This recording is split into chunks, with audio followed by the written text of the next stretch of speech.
ہمارا کیا میرے محترم ناظرین؟ موضوع ہمارا ہے کہ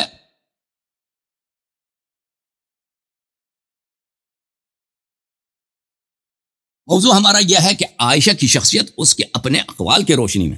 عزیزو، جملے سخت ہیں، یہ میرے نہیں ہیں، جو حقیقت میں آپ کو بتا رہا ہوں نا، کڑوی دوائی آپ کو دے رہا ہوں.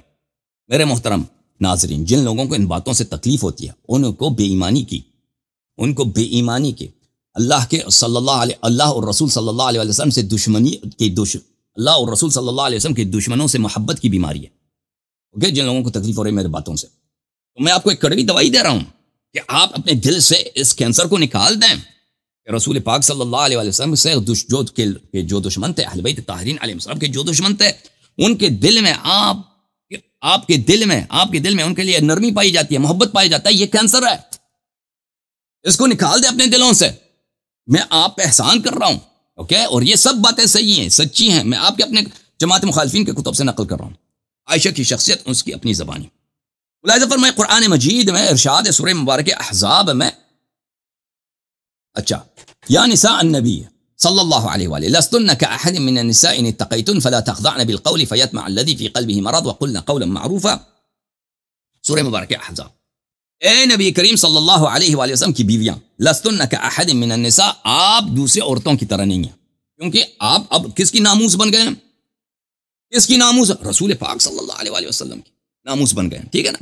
اب آپ کوئی اچھا کام کریں گے تو یہ رسول پاک صلی اللہ علیہ وآلہ وسلم پہ آنچ نہیں آئے گا، لیکن آپ غلط کام کریں گے، آپ غلط کام کریں گی، ٹھیک ہے نا، تو کیا ہوگا؟ تو اس میں رسول پاک صلی اللہ علیہ وآلہ وسلم کی عزت کو، ان کی غیرت کو، ان کی آبرو کو آنچ پہنچ جائے گا. ٹھیک ہے نا؟ اگر حضرت لوط علیہ السلام کی عورت جو ہے اپنے شوہر کی وہ نافرمانی کرتی ہے اور غلط لوگوں کو، جو لواط والے لوگ ہیں، ان کو اپنے گھر بلاتی ہے کہ آ جاؤ، ہمارے مہمان ہیں، ہمارے مہمانوں کے ساتھ تم کیا کرو؟ لواط کرو. تو یہ اس نبی کے لیے کتنی بے عزتی کی بات ہے. ٹھیک ہے نا؟ کوئی بھی آدمی ہے، اس کی بیوی اگر اس کو بے عزت کر لیتا ہے تو وہ تو بڑا سخت ہے، بڑا اس سے کہ کوئی دوسرا آدمی انسان کو کے متعلق انسان بری بات کہنا. مثلا آپ کی بیوی آپ کے دوستوں کے سامنے آپ کو گالی دے دے، یہ آپ کے لیے زیادہ سخت ہے، یا مثلا کوئی دشمن آپ کو گالی دے رہا ہے؟ لازمی بات ہے، دشمن گالی دے دے اس آپ کو پرواہ نہیں، لیکن آپ کی بیوی دوستوں کے سامنے، احباب کے سامنے آپ کو بے عزت کر دے. ٹھیک ہے نا؟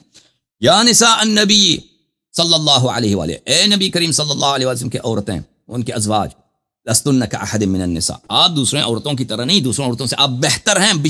تقیتن، اگر آپ تقوی رکھیں، اگر تقوی رکھو تو دوسروں سے بہتر ہے.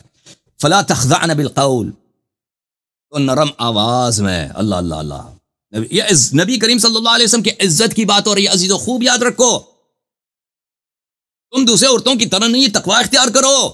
اگر تقوی اختیار کرو تو دوسروں سے بہتر ہے، اس لیے کہ تم نبی کریم صلی اللہ علیہ وآلہ وسلم کی عزت ہو، ان کے عزت کا تم نے پاسبانی کرنا ہے. فلا تخضعن بالقول فیطمع الذی فی قلبہ مرض. اس معاشرے میں، کس معاشرے میں؟ سنہ 5 ہجری مدینے میں، سنہ 8 ہجری مدینے میں، سنہ 9 ہجری مدینے میں، سنہ 10 ہجری مدینے میں، صحابہ کرام وغیرہ وغیرہ ادھر ہے نا. اس معاشرے میں ایسے لوگ ہیں جن کی دلوں میں بیماری ہیں، اناد دلائچ بیماری ہے، ان کی دلوں میں بیماری ہے.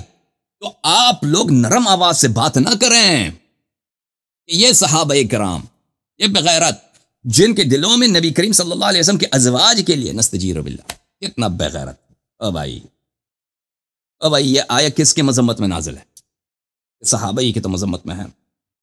وہ انسان کتنا بغیرت ہے کہ تو ایک عالم، ایک تو تیرے محلے میں اگر عالم دین ہے، اس کی بیوی کی طرف غلط نظر سے آنکھ اٹھا دے تو بغیرتی کی بات ہے.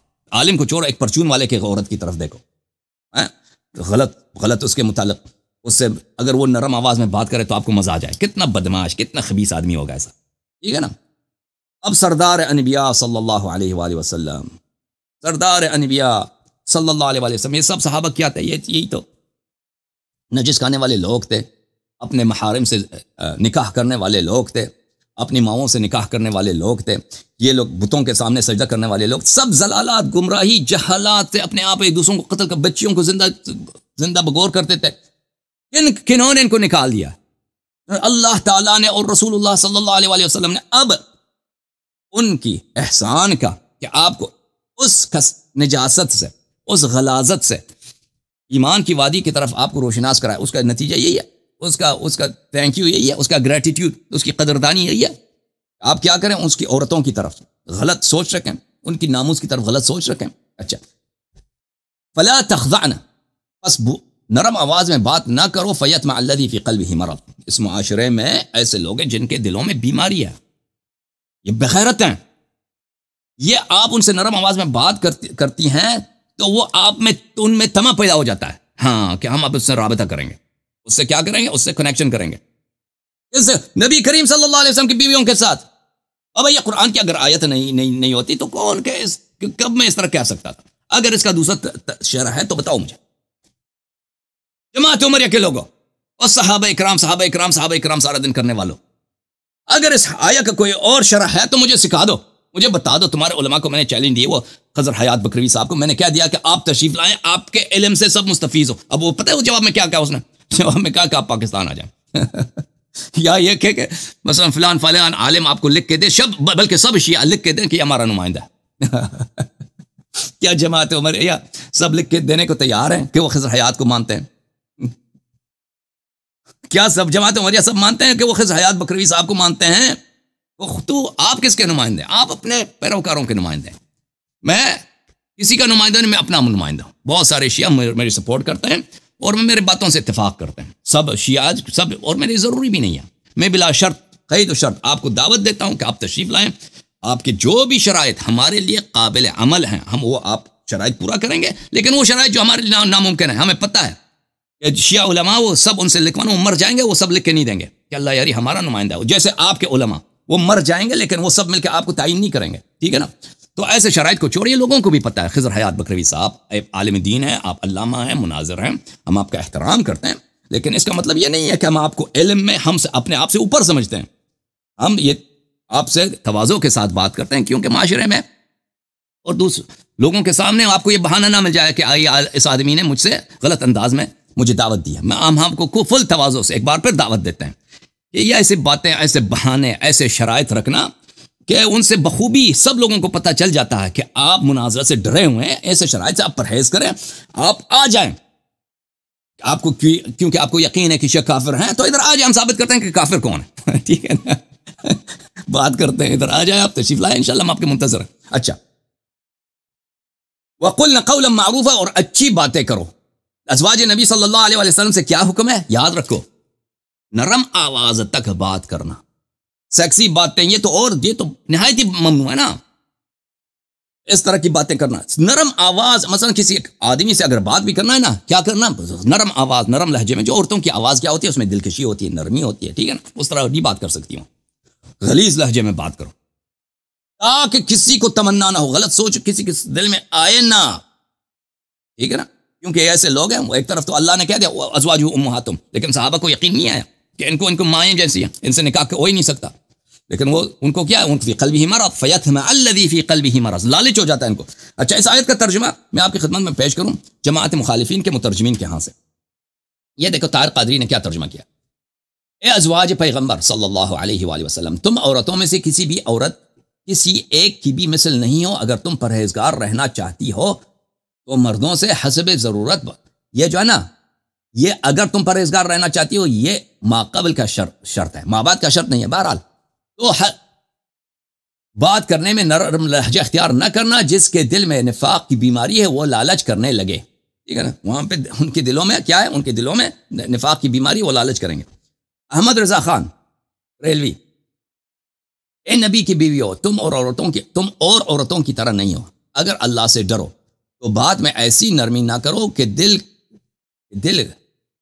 دل کھاروگی لالچ کرے، دل کھاروگی دل کے بیمار لالچ کریں گے، ہاں اچھی بات کرو، کہو، ٹھیک ہے، بات سمجھ میں آئی نا آپ کو؟ اچھا، جب یہ سمجھ آئیے عزیزو تو آئیے اب حکم کیا ہے نبی کریم صلی اللہ علیہ وسلم کے ازواج کو، حکم یہ ہے میرے محترم ناظرین، یہ نرم آواز تک بات نہیں کر سکتے، کیونکہ وہاں پہ لوگوں کو لالچ ہو جائے گا، اور اچھی باتیں کرو۔ اب جب یہ حکم ہے عزیزو، اب تم جا کے فتوی دینا شروع کر دو رضائے کبیر کا وہ پچھلے پروگرام میں ہم نے بات کی رضائے کبیر کا، وہ تماشا تو آپ نے دیکھ لیا نا کہ وہ کس طرح اب وہ خاتون اپنی بہنوں کو، اپنی بھتیجیوں کو، اپنی بھانجوں کو، اپنی بھانجیوں کو، اپنی بھتیجیوں کو وہ حکم دیتی تھی کہ فلاں شخص میرے پاس آنا چاہ رہا ہے، اس کو ذرا اپنا چھاتی 5 دفعہ چوسنے کا موقع فراہم کیجیے گا. وہ تو ہے. اب دوسری باتیں اس کی، میرے محترم ناظرین.